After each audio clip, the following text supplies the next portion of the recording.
Halo teman-teman semua, balik lagi bersama Story 3M dalam kelanjutan alur cerita manhwa yang berjudul My Lucky Encounter from the Game Turned into Reality. Baiklah, langsung saja kita masuk ke dalam alur ceritanya.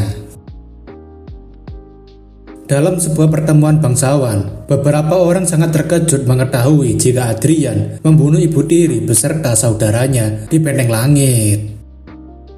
Mereka semua berpikir jika Adrian adalah orang gila karena menjadikan keluarga mereka sebagai pertunjukan kembang api dan mempostingnya di sosial media sambil meminum wine.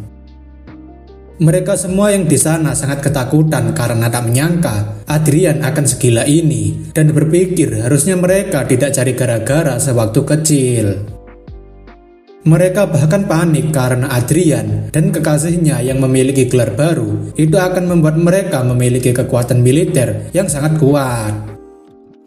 Tapi berbeda dengan Isabella Escabel yang berpendapat jika kekalahan Raven hanya karena mereka kabur seperti orang bodoh dan Adrian pasti kalah jika melakukan pertarungan langsung.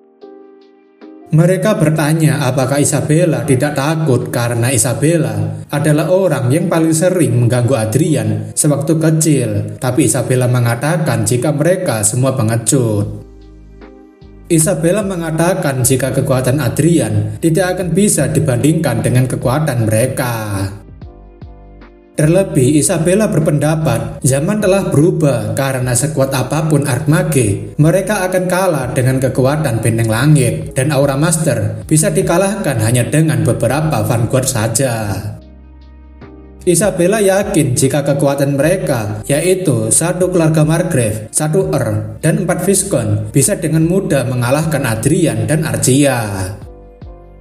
Isabella juga menambahkan jika Adrian akan sulit membalas mereka hanya dengan gelar Earl, dan itu membuat teman-teman Isabella jadi cukup lega. Isabella juga mengatakan jika sebaiknya mereka lebih takut pada bangsawan peringkat tinggi lainnya dibandingkan Archmage dan Aura Master itu. Tapi teman Isabella mengatakan jika mereka tidak memiliki latar belakang sebaik Isabella. Isabella kemudian berpamitan karena ia mau keluar duluan, tapi teman Isabella masih ingin membicarakan soal persekutuan Elysia. Isabella mengatakan ia ada janji dengan ayahnya, jadi ia pergi duluan dan teman Isabella tidak bisa menghentikannya karena memang sepertinya itu urusan yang penting. Buat teman-teman yang bertanya siapa nama keempat bocah itu, admin sendiri kurang paham karena pembuat manhwanya sendiri gak ngasih tahu nama mereka berempat, jadi kita sebut saja sebagai geng Isabella. Isabella sendiri adalah salah satu anak bangsawan tingkat tinggi setara dengan Raven Margrave dan hidup bergelimang harta. Isabella sendiri tidak luput dari hubungan dengan Adrian di masa lalu karena mereka seumuran dan bersama di akademi. Pertama kali Isabella mengenal Adrian adalah karena ia memiliki rambut berwarna putih dengan mata birunya yang mudah sekali dikenali di akademi. Di masa lalu, Isabella sangat suka membuli orang lain hanya karena dirinya memiliki derajat bangsawan yang lebih tinggi dan suka merendahkan rakyat jelata.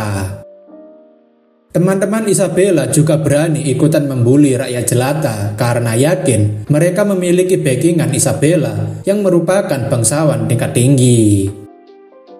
Tak sampai di situ, Adrian yang mencoba membantu temannya juga diejek karena ibunya juga merupakan rakyat jelata.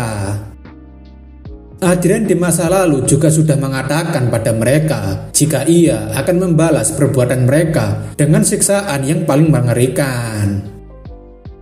Adrian bersumpah akan membuat mereka menyesal telah lahir di dunia ini. Tapi itu sebenarnya membuat Isabella makin menyukai wajah Adrian yang masam meskipun tampan. Isabella yakin jika Adrian yang tak punya landasan politik tidak akan bisa melakukan apa-apa padanya karena ia sudah mendominasi lingkaran sosial ke-6 di keluarga Margrave. Namun ketika bertemu dengan ayahnya, Isabella sangat terkejut dan tidak percaya dengan apa yang dikatakan ayahnya. Margrave Escabel mengatakan jika pangeran kedua akan memberikan Adrian gelar Marquis karena dia akan menjadi kekuatan utama negara, dan pangeran kedua merasa Adrian memang pantas.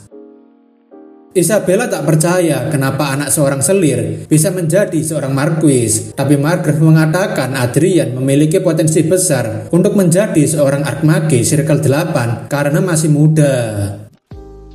Margrave mengatakan keberadaan Adrian sangat penting demi keuntungan mereka, jadi tidak ada salahnya untuk membawa Adrian ke pihak mereka.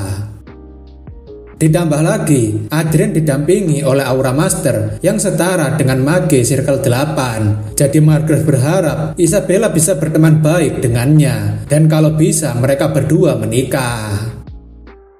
Nah, rasain tuh, disuruh nikah sama orang yang dulu kau bully. Makanya jangan cari gara-gara sama MC kita. Siap-siap aja Isabella jadi objek balas dendam Adrian. Isabella yang tahu merasa ini adalah situasi yang sangat buruk karena Adrian akan menjadi Marquis ke-6 di kerajaan dan pengaruh politiknya tidak main-main. Isabella yakin jika situasi ini terus berlanjut, maka mereka semua akan dalam keadaan yang sangat dirugikan. Isabella datang kembali karena ingin memberitahukan teman-temannya, tapi mereka semua sudah mabuk dengan obat-obatan dan minuman sambil mengajak Isabella bergabung. Isabella baru sadar orang-orang yang dianggap teman ini adalah orang-orang bodoh yang tidak akan membantu masalahnya. Good job pokoknya buat geng Isabella yang bikin kepala Isabella jadi tambah pusing. Sekarang kita masuk ke game Chronicle Online, di mana Arcia sekarang terlihat tampil sedikit berbeda dengan rambut yang berwarna putih. Tujuan sebenarnya Adrian adalah untuk membuat orang-orang tidak sadar jika ada karakter game yang mirip dengan selebriti. Setelah pulang dari kerajaan, Adrian mulai bermain lagi tanpa henti untuk meningkatkan levelnya dan melakukan beberapa persiapan. Dalam pertemuan bersama dengan Perseus, anak Perseus menanyakan apakah Tuan Adrian berencana memasuki industri militer, dan Perseus terkejut karena anaknya berbicara santai pada Adrian.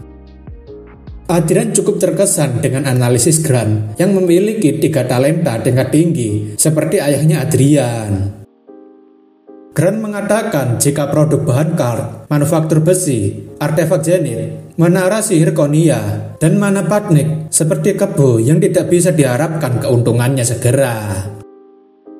Grant sebenarnya cukup terkejut dengan keputusan Tuan Adrian yang telah menghasilkan puluhan triliun dari investasi dan berpikir mungkin akuisisi perusahaan ini akan menjadi investasi untuk masa depan. Adrian membenarkan jika tambang dan distribusi yang merupakan industri utama Lawrence tidaklah buruk, tapi itu memiliki batasan pertumbuhan yang jelas. Adrian memang merasa mengincar industri militer adalah mangsa yang empuk, dan Grant merasa itu sepertinya rencana yang cocok untuk Archmage seperti Adrian. Grant juga menanyakan soal prioritas yang harus dijalankan karena ia memikirkan kesesuaian industri mendatang. Adrian mengatakan jika mereka akan memulai industri militer dengan pembuatan perlengkapan Vanguard, dan Perseus menanyakan apa itu mungkin. Adrian mengatakan mereka memiliki prinsip dan metode pembuatan kasar dari perlengkapan Vanguard, dan itu mungkin saja dilakukan selama asisten menjalankannya dengan baik. Manufaktur pembuatan perlengkapan Vanguard terbagi menjadi 3 di kerajaan Reinhardt, yaitu keluarga ibu pangeran kedua, ibu raja saat ini, dan yang terakhir kediaman Reinhardt. Dengan kata lain, jika seseorang mampu memproduksi perlengkapan Vanguard, bisa dikatakan mereka sejajar dengan 3 keluarga besar kerajaan. Tapi menurut Grant, kekuatan besar pasti tidak akan tinggal diam. Adrian rasa tak perlu khawatir soal itu karena ia sudah memikirkan respon bangsawan ketika di kerajaan, dan itu tidak akan masalah selagi mereka memproduksi tidak lebih banyak dari mereka. Perlu diketahui, perlengkapan Vanguard tidak bisa diproduksi sembarang orang. Bahkan keempat Archmage kerajaan Reinhardt, kecuali Adrian, hanya 2 orang yang bisa membuatnya. Adrian yakin jika akan terjadi kehebohan jika seorang archmage berusia 20 tahun tiba-tiba bisa membuat perlengkapan Vanguard. Adrian mengatakan jika ia tidak akan puas hanya dengan perlengkapan Vanguard saja. Jadi Adrian ingin diberitahu jika ada menara sihir yang dijual. Perseus dan Grant yang mendengarnya langsung terkesan karena Adrian berencana untuk membuat manufaktur benteng langit juga. Di dalam mansion Lawrence, Rayford tidak habis pikir anaknya tiba-tiba akan menjadi seorang marquis. Adrian menjelaskan jika ia menerima tawaran dari pangeran kedua, jadi ia tidak memiliki alasan untuk menolaknya, yang padahal sebenarnya ini adalah ide dari pangeran pertama. Rayford mengatakan semua hal menjadi di luar ekspektasinya setelah Adrian kembali dari medan tempur. Dan Sylvia merasa senang karena anaknya seperti akan menjadi seorang nobel. Tapi Adrian mengatakan Earl dan Marquis memiliki gelar yang mirip. Adrian mengatakan gelar Marquis belum apa-apa karena ia setidaknya harus menjadi raja suatu hari nanti untuk bisa membangun harem agar puas. Perkataan Adrian tentunya membuat Sylvia dan Rayford sangat terkejut, tapi Adrian tak paham kenapa orang tuanya bereaksi seperti itu. Rayford mengatakan beraninya bocah tengil sepertinya berkata seperti itu ketika kekasihnya sedang duduk di sebelahnya. Dan Adrian baru sadar jika ia pernah mengatakan akan menikahi Archia pada orang tuanya dulu tanpa pikir panjang. Adrian mengatakan jika itu hanyalah lelucon, tapi Rayford berharap Adrian tahu batasan mana yang harus dijadikan sebagai bahan lelucon dan bukan. Adrian mengatakan Archia saja paham dengan gurauannya, tapi sebaliknya Archia malah memasang wajah yang tertegun. Hanya sekilas, Adrian terkejut dengan perubahan wajah Archia tadi, tapi seketika Archia kembali berekspresi normal.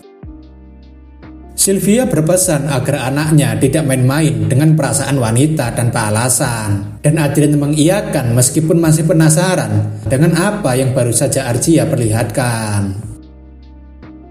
Adrian mengatakan jika ia akan memulai awal baru bagi keluarga Lawrence karena mereka akan diberikan komisi, jadi ia ingin melanjutkan pekerjaan yang tertunda.